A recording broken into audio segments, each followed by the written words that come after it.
첫 시간 주님께 안녕하세요. 대강교회 오훈 목사입니다. 11월 1일입니다. 토요일 하나님께서 우리에게 주신 말씀은 로마서 1장 1절에서 7절 말씀입니다.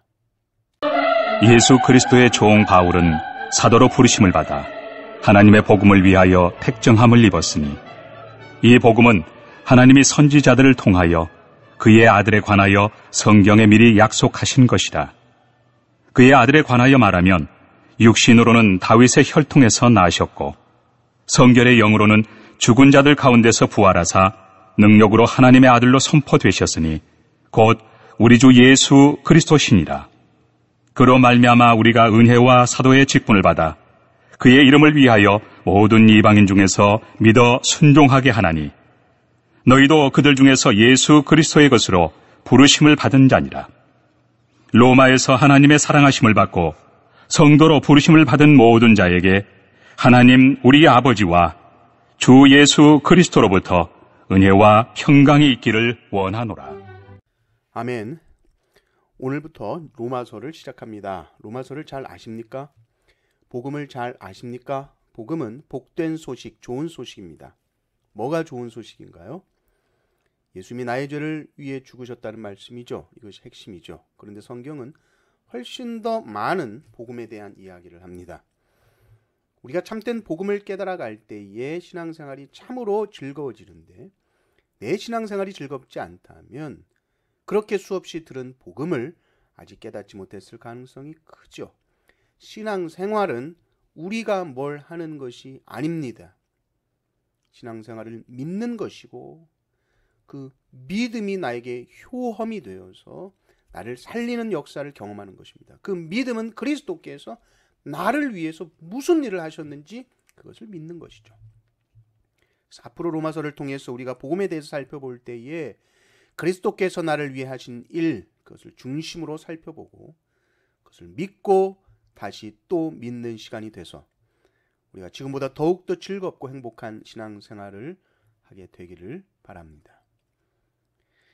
로마서는 처음부터 복음이 뭔지를 분명하게 말하고 시작하죠. 1절을 보면 예수 그리스도의 종 바울은 사도로 부르심을 받아 하나님의 복음을 위하여 택정함을 입었다. 이렇게 시작합니다. 사도 바울이 말하죠. 나는 택함 받았는데 복음을 위해 택함을 받았다. 나는 복음 빼면 시체다.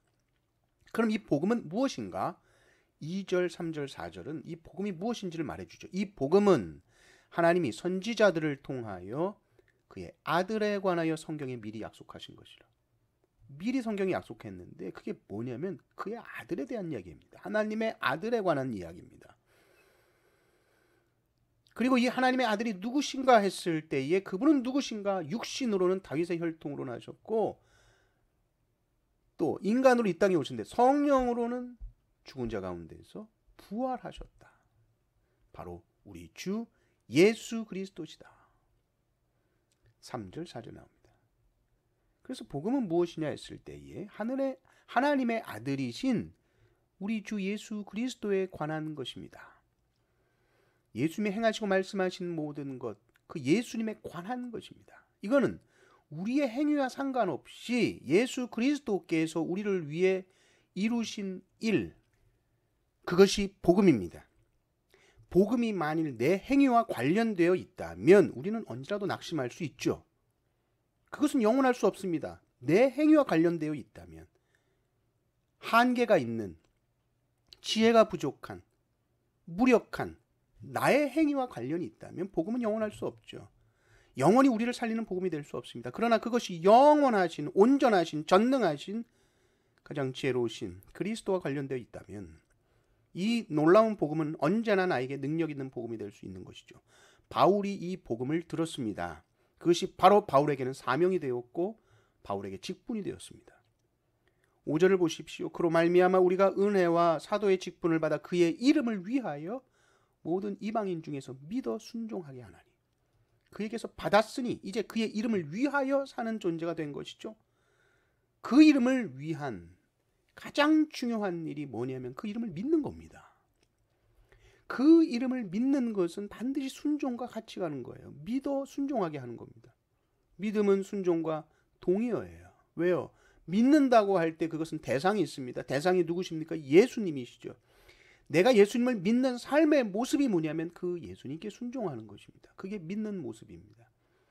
지적으로 동의하는 것뿐만이 아니라 내가 신뢰하고 의지하고 내 삶을 맡기는 것, 이것이 믿음이죠. 그를 믿는 모든 자는 그리스도의 소유가 됩니다. 그리스도의 것이 됩니다. 주님의 것이 됩니다. 6절을 보십시오. 너희도 그들 중에서 예수 그리스도의 것으로 부르심을 받은 자니라. 그리스도를 믿어 순종하여 우리가 그리스도의 것이 됩니다. 얼마나 놀랍습니까? 이거는 인생의 책임자가 바뀌는 거예요. 주권자가 바뀌는 겁니다. 다 내가 책임져야 하는 인생이었는데, 그래서 내 삶에 대해서 걱정하고 근심하고 염려하는 것이 너무나도 당연했는데, 그리스도인에게 있어서 기본적으로 내 인생의 책임을 물을 수 있는 분은 나 자신이 아니에요. 나는 최선을 다해서 살 뿐 염려하지 않습니다. 그래서 우리는 항상 삼위 하나님의 그 은혜와 평강 속에서 주님의 것으로, 그리스도의 것으로 살아가는 것이죠. 7절을 보십시오. 로마에서 하나님의 사랑하심을 받고 성도로 부르심을 받은 모든 자에게 하나님 우리 아버지와 주 예수 그리스도로부터 은혜와 평강이 있기를 원하노라. 그래서 그리스도인들은 상황과 모든 형편을 초월하여 은혜와 평강을 누립니다. 왜요? 나는 하나님의 것이기 때문입니다. 난 예수 그리스도의 소유된 자라는 것을 내가 믿고 그 그리스도께 모든 것을 맡기기 때문입니다. 로마서를 우리가 계속해서 봐나가면서 이 놀라운 은혜를 더욱 깊이 체험하고 충만하게 경험하시기를 주님의 이름으로 축원합니다. 아멘.